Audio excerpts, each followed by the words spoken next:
What's it like negotiating against one of the top negotiation experts in the world, Chris Voss? Well, I get to learn in this episode exactly what that feels like doing the 60 seconds or she dies drill. This is phenomenal. You're not going to want to miss it. And if you're just joining us, I really encourage you, make sure you hit that subscribe button. We've got a lot of phenomenal videos just like this one with absolute experts in their field diving into the thing that they do best. Let's get into it.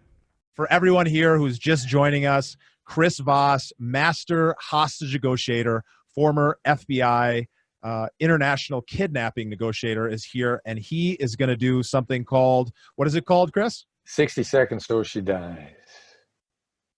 It's going to be fun, so I hope you guys are ready.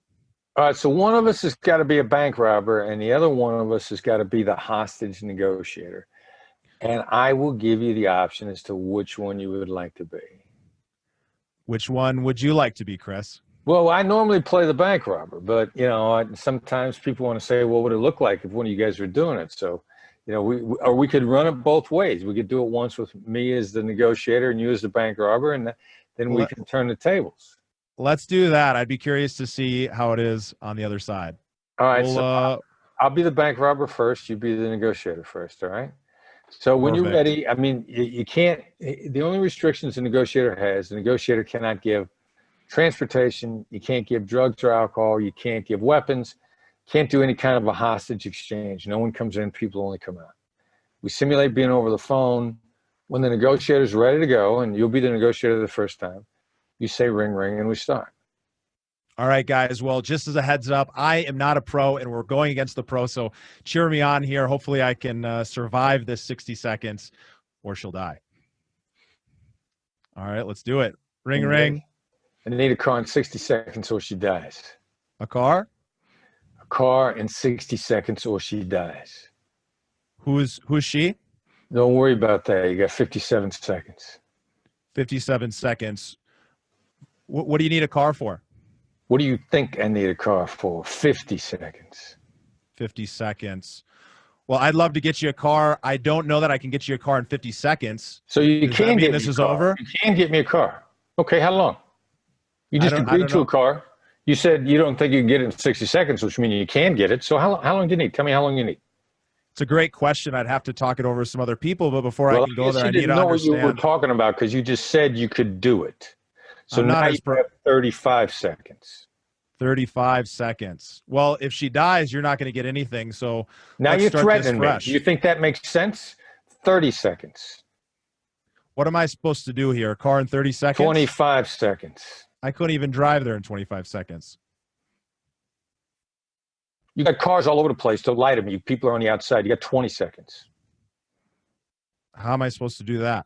Put the car out front, leave the keys in the car, leave the door open, get out of the way. 15 seconds. Tell me what's going to happen after I give you the car. I'll tell you that this woman is going to die in 10 seconds if you don't put that car out front.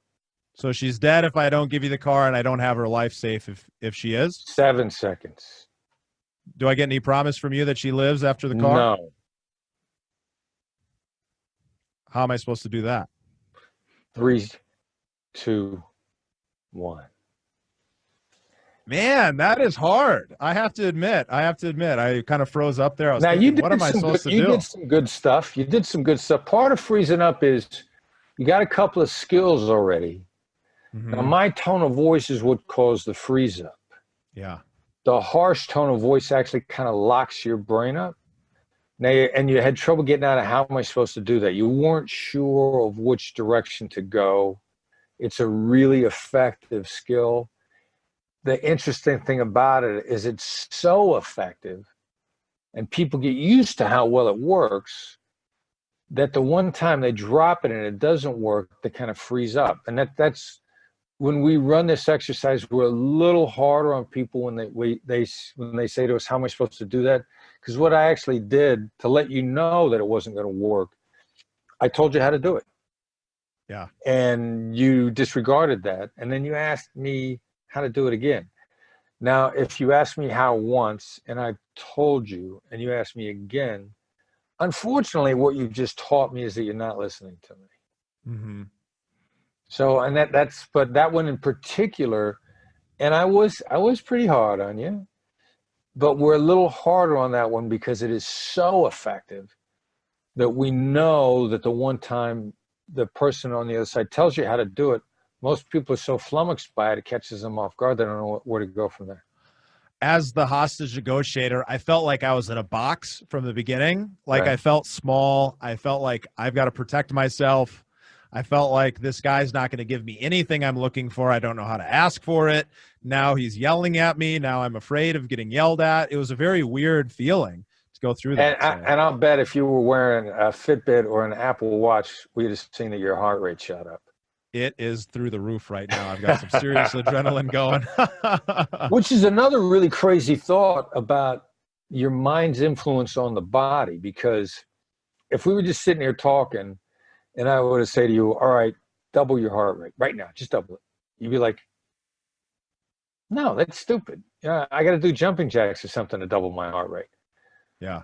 But instead, I triggered an emotional response in you and bang, your heart rate doubled, that's a really crazy thought when you think about, well, if we could do it by accident, what could we do with our brains if we wrapped a way to control that force, wrapped our minds around how to control it, which is the whole Kotler thing and some other stuff that I was talking about. That's what we start to stumble into in human performance, which is an awful lot of fun. That was incredible. It was 1:38 seconds. It felt like 15 seconds, but Okay. She died. You did. We didn't make it. You timed it. You got 98 seconds out of that. Yeah. That was really good. You see, that's a victory. You're originally given 60 seconds. You got it to 98. I mean, anytime you negotiate 1 second past the deadline, you've done well. All right. So you want to be the bad guy? Let's flip the script while we're doing this. I think this will be really fun for people.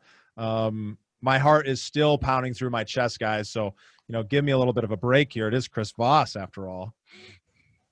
All right.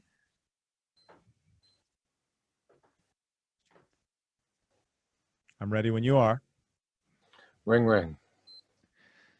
60 seconds, give me a car out front or she dies. Sounds like you want to live through this. I'm not determined on either direction I'm going to go, but you tell me what's going to happen.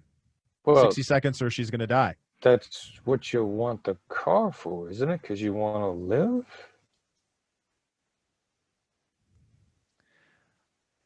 Are you going to give me the car or not?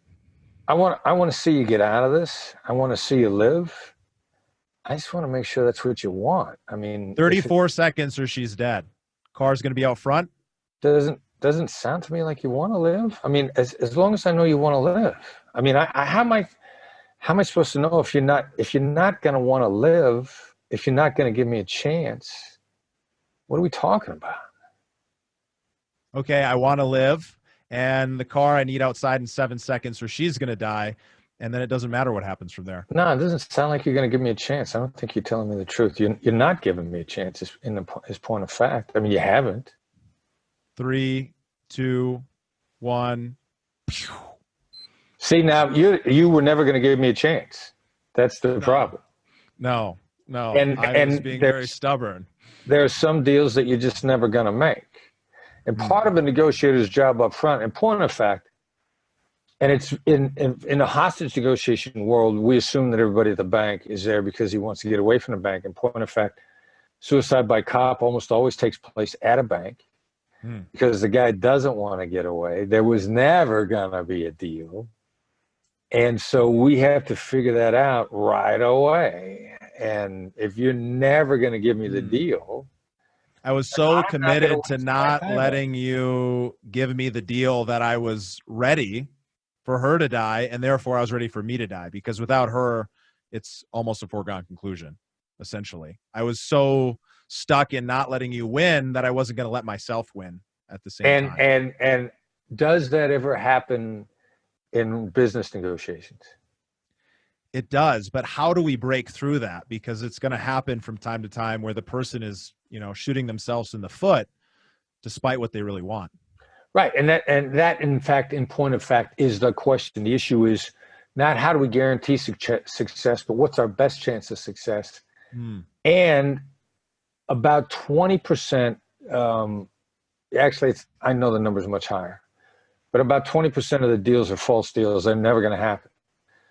a book. The Challenger sale actually did a survey on it, and they said in point of fact, they surveyed executives and said, how often are you just never going to make the deal with the other side? And you just talk to them because, you got all kinds of reasons. You're going to sound like you're going to make the deal, but you're never actually going to make it. And they admitted to 20%, which effectively is to say, how often do you lie to the other side? Now, there's no way they exaggerated that number.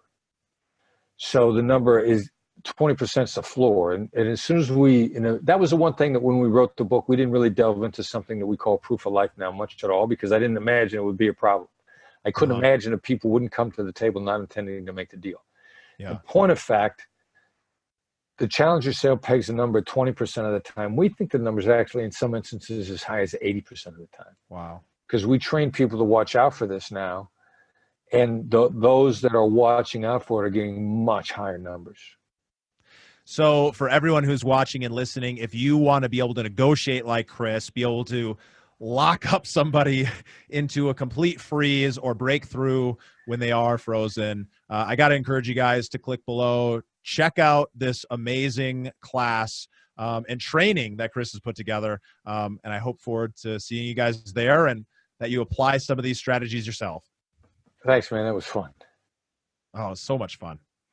I hope you guys enjoyed this clip. And woof, negotiating against Chris Voss is no joke. Definitely let me know in the comments below what was one of the toughest negotiations you've ever been in. That was definitely mine. Make sure you hit that subscribe button. And if you loved this, you're going to love some of the other things we've done, including the full-length episode with Chris Voss, which you can check out right up here. And especially for our audience, we put together a phenomenal training with the Chris Voss team on negotiating during uncertain times. And you can get full access to that. Just head over to the link and register at theinvestormindset.com/Black Swan. We've got a link down below and you'll get instant access to the full recording. It is incredible what they've been able to put together for us in our community. So as I leave you, as I always do, I encourage you to live a life worth inspiring others. And you can do so today by applying some of the stuff that Chris taught us. Thank you for listening to the Investor Mindset Podcast. If you like what you heard, make sure to rate, review, subscribe, and share it with a friend. Head over to theinvestormindset.com to join the Insider Club, where we share tools and strategies from the top investors and entrepreneurs on how to take it to the next level.